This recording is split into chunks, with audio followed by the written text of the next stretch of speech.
Throughout the course of human history, Earth has been ruled by a multitude of vast empires, powerful kingdoms, and far-reaching realms. Great states expanded their borders across thousands of miles and vast seas, dominating the world with power equal to the might of ancient deities. As the world began to collide together through culture, two mighty empires arose in two corners of the world, the Ottoman Empire and the Ming Empire. These two mighty realms were prosperous and affluent in their own right, but eventually succumbed to deadly rots of corruption, stagnation, and eventually colonialism. These two mighty empires in our world were slowly chipped away of their power. But what if that changed? What if these two great empires were able to survive, even thrive? What would our world, the blue marble, look like in this foreign yet familiar world? Thousands of questions would arise in your mind as I speak, but fear not. We will be your guide through this vastly different reality.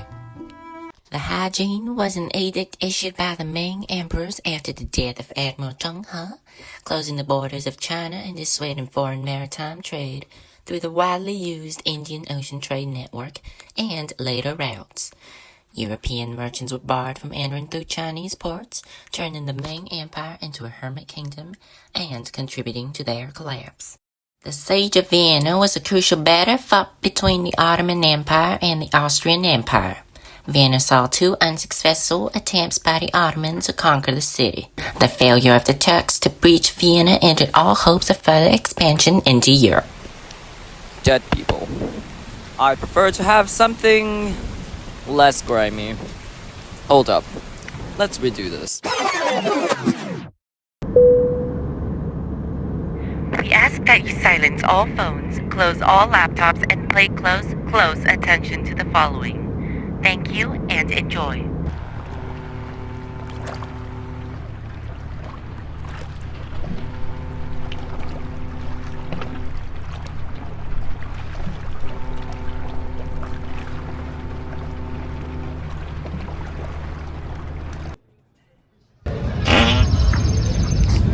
Ni hao.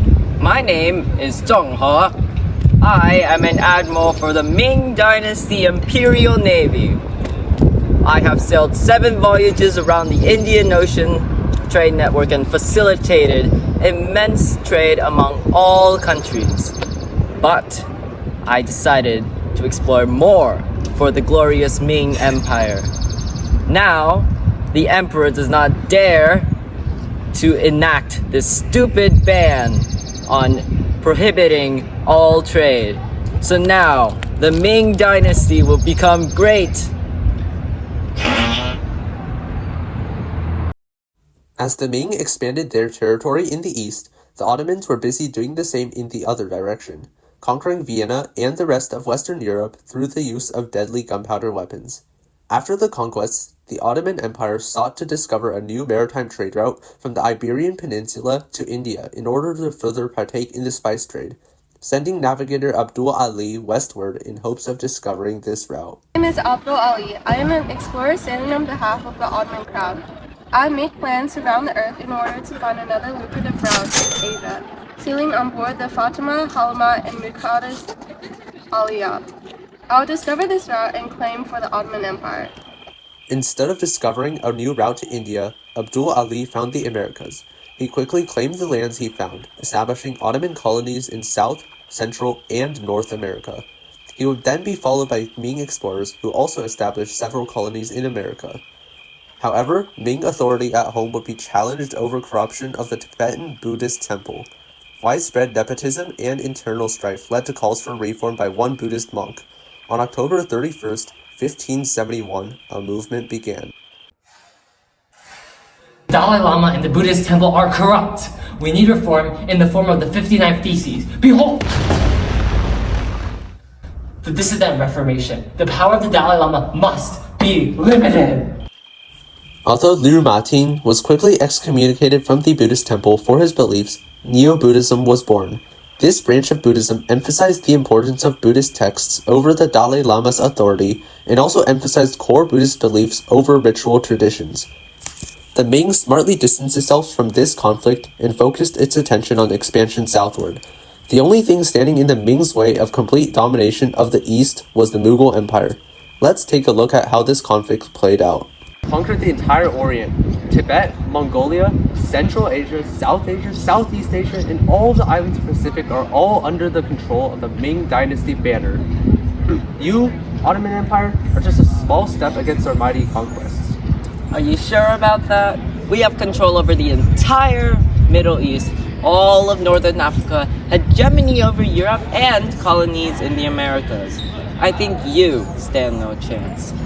Well, we've conquered all of Central Asia, and we have the mortal enemy, your mortal enemy, the Safavids, on our side. Come out, Safavids! Hello again, Turk. Remember me? You done, Ming?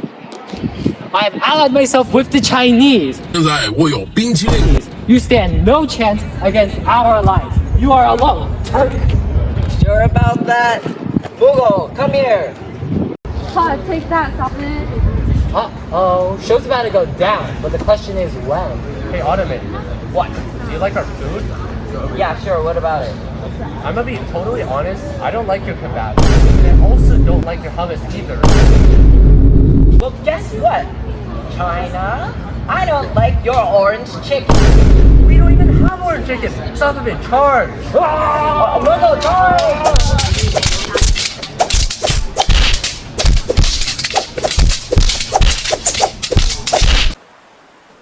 The proxy war between the Ottomans and the Ming was costly for both sides.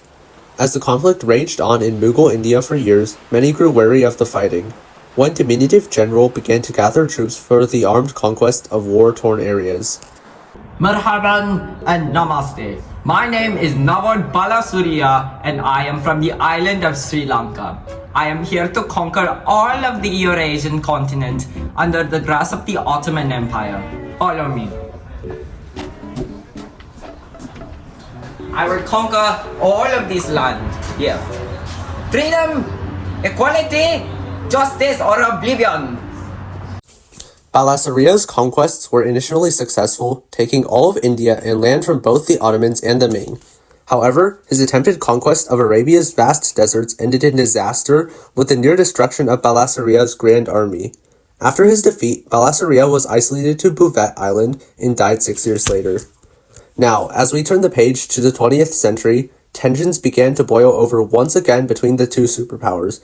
Ming puppet state Kyrgyzstan's crown prince, Zhu Fucheng, was successfully assassinated in 1914 by the Brown Hand, a nationalist group with Ottoman ties. Let's take a quick look at the event.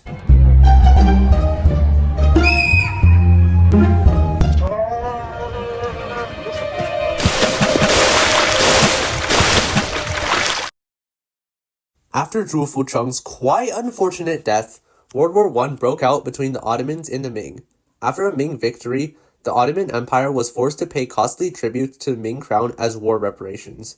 This got the attention of one local artist and painter. Hello, my name is Amit Hizan. I'm a world-renowned artist working in the province of Austria in the Ottoman Empire. People often travel back in time to try to kill me or something. I always have to explain to them, whoa, I'm just a regular artist.